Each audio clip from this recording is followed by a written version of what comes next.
पतंजलि जैन है उनको कोर्ट में पेश किया गया है। वो जो एसीबी है उन्होंने जुडिशियल कस्टडी की मांग की है। क्या आप बता सकते हैं जुडिशियल कस्टडी क्यों मांगी? कल अरेस्टिंग के टाइम कहा गया था कि भाई ये इन्फ्लुएंस न करे, जांच को आगे बढ़ाने के लिए गिरफ्तारी बहुत जरूरी है। अब स्टैंड चेंज हो गया, क्या रीजन है? देखिए, मैंने अपने लीगल करियर में जितने केसेस देखे हैं, इससे ज़्यादा बेवकूफ़ी वाला केस नहीं देखा प्रोसिक्यूशन का। उन्होंने कई सारे ऐसे आर्गुमेंट्स दिए जो कि जज साहब को भी डाइजेस्ट नहीं होते दिख रहे थे। 5 अगस्त को ये सारे लोग वहाँ गए थे, इन्होंने इन्वेस्टिगेशन ज्वाइन किया, 41A का नोटिस दिया।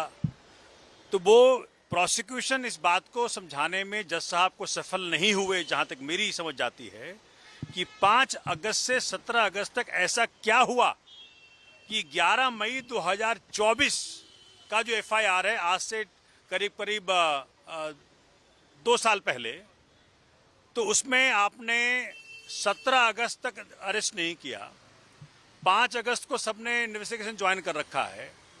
तो ऐसी क्या डेवलपमेंट है कि अब अरेस्ट करने की जरूरत है?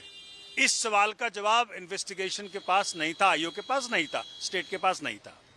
दूसरी बात, उन्होंने एक पर्चा दिया है कोर्ट को कि देखिए ये है मनी ट्रेल का प्रूफ चार्ट, इसमें कोई जैन साहब का नाम ढूंढ ले, अगर आपको मिल जाए तो बता दीजिएगा। इसमें कहीं नहीं लिखा है, जो मोदी जी की पुलिस है, जो मोदी जी की एजेंसियां हैं, वहाँ कहीं नहीं दिखा पाए कि जी इसमें जैन साहब का नाम है। और जैन साहब ने आज खुद आर्गुमेंट कोर्ट में किया और बड़ी इंटरेस्टिंग सी बात रखी, जो दिखाता है कि इनकी एजेंसियां कितनी इनकॉम्पिटेंट हैं। जैन साहब 30 मई 2022 को जल बोर्ड का भार छोड़ चुके थे। उनके पहले जब इन प्रोजेक्ट्स का वैल्यूएशन हुआ था तो बना था 1546 करोड़। तो 1546 करोड़ मोदी जी की पुलिस के अनुसार ये ज़्यादा है। जो जैन साहब को ऑफिस छोड़ने के बाद इन प्रोजेक्ट्स की वैल्यूएशन फिर से बनाई गई तो बनाया 1938 करोड़। 1938 करोड़ मोदी जी के पुलिस के अनुसार जस्टिफाइड है। तो मैं भाजपाइयों से पूछना चाहता हूं कि थोड़ा बहुत मैथ्स पढ़ लिया होता तो इस प्रकार की दुर्गति आपकी नहीं होती। 1938 बड़ा है कि 1546 बड़ा है, 1546 बड़ा है कि 1938 बड़ा है, 1938। तो इस प्रकार की बेहुदा पूर्ण केस मैंने पहली बार जीवन में देखा है।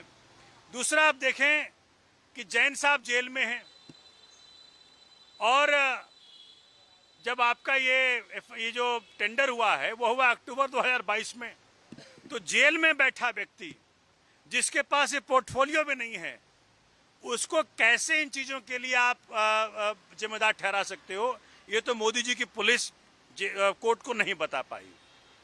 और एक बात और, देखिए, अरविंद केजरीवाल जी का दिल्ली को वादा था कि हम जमुना जी को साफ करके देंगे। जमुना जी को साफ करने में जो सबसे बड़ा योगदान होता है वो सीवेज ट्रीटमेंट प्लांट का होता है। 10 के 10 सीवेज ट्रीटमेंट प्लांट को अपग्रेड करने की जो हमने ठानी थी, उसमें जो दुनिया के सबसे बेहतरीन टेक्नोलॉजी है IFAS, उस टेक्नोलॉजी को इम्प्लीमेंट करके जो दिल्ली सरकार के पैसे बचा रहे थे, उससे वो भाजपा को पची नहीं, और इस करके शायद इस प्रकार का उटपटांग केस किया है उन्होंने। आपके जरिए मैं देश को बताना चाहता हूं कि इस टेक्नोलॉजी को 2 जगह उपयोग में किया गया, एक सूरत में, एक दिल्ली में पहली बार। और इस दोनों STPs के एफर्ट्स को इम्प्रूव करने के लिए टेक्नोलॉजी वाइज, कैपेसिटी वाइज पूरे दुनिया में इसकी चर्चा हुई। अब सूरत के इसी STP के टेक्नोलॉजी को आप दुनिया को दिखाना चाहते हैं कि हमने बेहतरी किया है, और उसी टेक्नोलॉजी को जो दिल्ली में यूज किया गया, उसके कारण इस प्रकार की गैर जिम्मेदाराना हरकत करके आप बड़े सब लोगों को अरेस्ट करके जेल में डाल रहे हो।